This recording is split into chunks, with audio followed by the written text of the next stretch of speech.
Madame, et merci à l'ERTM de nous donner l'opportunité. Je voudrais saluer au préalable tous les téléspectateurs de l'intérieur du pays comme de la diaspora et vraiment saluer aussi la qualité des programmes de l'ERTM en soutien aux activités de l'AES en rapport avec le Burkina et le Niger. Ceci dit, que retenir du sommet du 6 juillet à Niamey? D'abord, le 6 juillet est à retenir comme un moment d'histoire extrêmement important où les présidents, leurs excellences, le colonel Assimi Goïta, le général Abdraman Chani, comme le capitaine Ibrahim Traoré, ont décidé de répondre à l'appel des populations de ces trois pays pour aller vers une plus grande unité, une plus grande solidarité, une plus grande fraternité entre ces trois pays. Niamey, ce qui frappe, je crois que c'est cette grande mobilisation des jeunes, femmes, toutes les composantes de la société nigérienne qui s'est mobilisée avec beaucoup d'enthousiasme et nous pouvions voir sur le visage des enfants, de toutes les personnes rencontrées, toutes les attentes par rapport à cette nouvelle configuration qui a été mise en place à travers la Confédération. Et naturellement, pour le Mali, il s'agit aussi de l'aboutissement de tout un processus qui a commencé il y a quelques mois et qui a culminé avec ce sommet important qui dessine une nouvelle page de l'histoire de nos peuples pour renforcer leur intégration. Mais c'est surtout le fait qu'une grande confiance a été placée en notre pays à travers son Excellence le colonel Assimi Goïta, président de la transition, chef de l'État, pour présider aux destinées de cette confédération. Donc je pense que c'est des moments de grande responsabilité aussi pour notre pays, mais un moment d'engagement fort pour essayer de travailler autrement pour proposer une alternative au modèle d'intégration qui existait dans notre espace. Monsieur le ministre, vous venez de parler de la création de la Confédération de l'Alliance des États du Sahel par les trois chefs d'État. Pouvez-vous expliquer à nos téléspectateurs c'est quoi la Confédération? C'est vrai que nos chefs d'État ont voulu mettre en place une nouvelle dynamique. Et cette dynamique s'est faite à travers la Confédération des États du Sahel. Une confédération, pour que nous comprenions bien pour les téléspectateurs, c'est une union d'États souverains qui préservent et maintiennent leur indépendance, mais qui décident de déléguer certaines de leurs compétences à des organes dans des domaines précis. Et dans le cas de l'AES, c'est les trois grandes dimensions. C'est d'abord dans le domaine de la défense et de la sécurité, d'une part.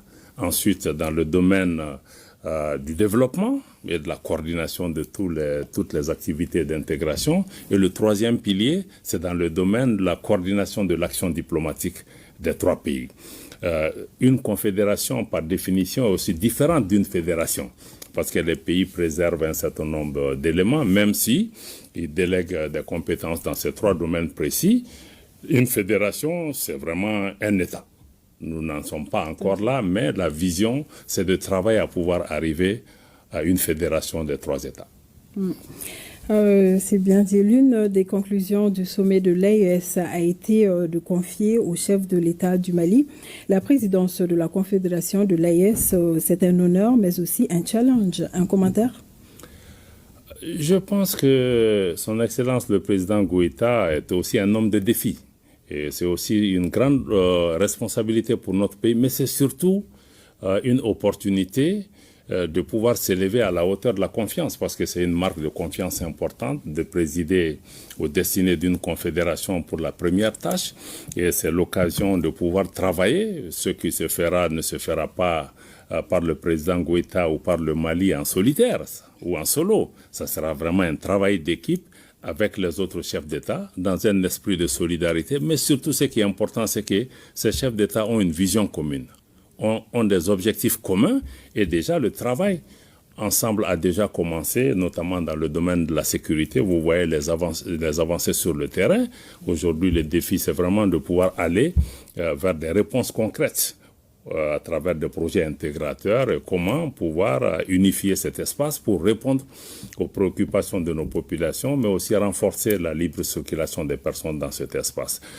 Ce qui est important, ce que nous souhaitons, c'est que les Maliennes et les Maliens comprennent que c'est une confiance qui est faite à notre pays et que nous puissions nous mobiliser derrière nos autorités, avec nos autorités et avec les peuples et les autorités des autres pays pour pouvoir montrer que c'est possible de faire les choses différemment en comptant d'abord sur nous-mêmes, sur nos propres ressources, tout en restant ouvert à tout apport extérieur.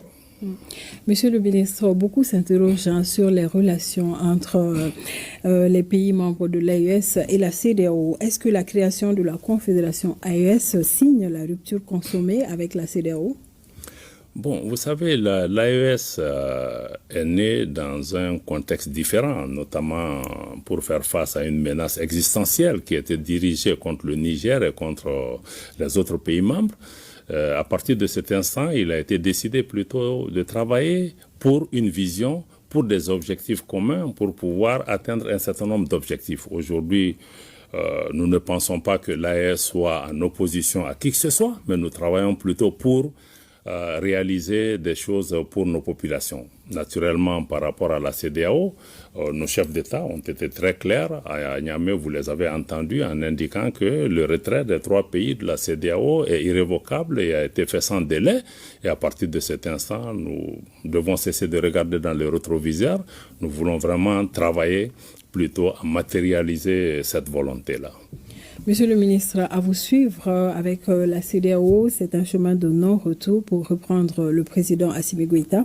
Cependant, à l'issue du 65e sommet de la CEDEAO, le retrait de la CEDEAO va entraîner des conséquences sociales, économiques, politiques et diplomatiques.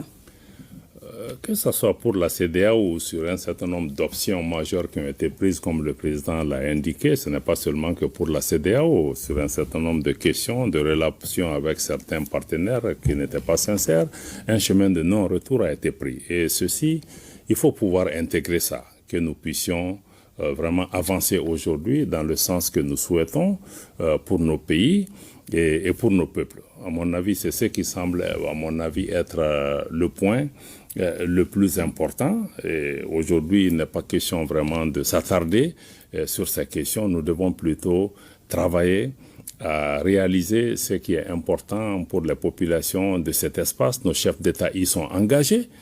Ils veulent mettre en place une architecture d'intégration, parce que aussi il faut que nous comprenions que c'est que le travail, le cadre de la Confédération, c'est de sortir des schémas classiques, parce qu'autrefois on dit qu'il faut créer une organisation, non, ce n'est pas une organisation, c'est une confédération, donc une association d'États, donc un processus intergouvernemental qui nous permettra de travailler avec plus d'autonomie, plus de souplesse pour d'abord, assurer la sécurité. Aujourd'hui, il y a un niveau avancé de collaboration et de coopération entre les forces de défense et de sécurité sur le terrain qui ont enregistré des succès appréciables et qui sont à l'offensive face à des groupes ennemis.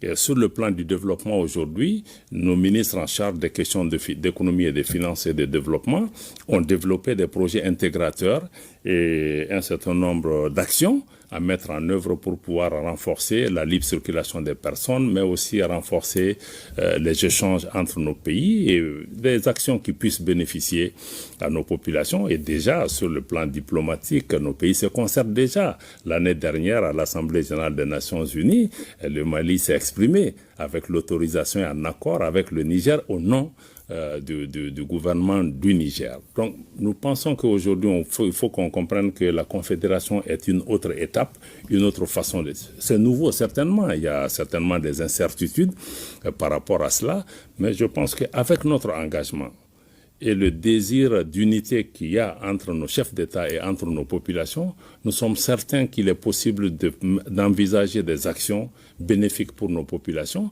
mais tout en restant ouvert aussi à un travail avec nos voisins et d'autres organisations avec lesquelles nous partageons cet espace et avec lesquelles nous sommes condamnés de vivre. Mais nous avons une autre approche, nous avons une vision, nous avons nos objectifs, mais nous allons devoir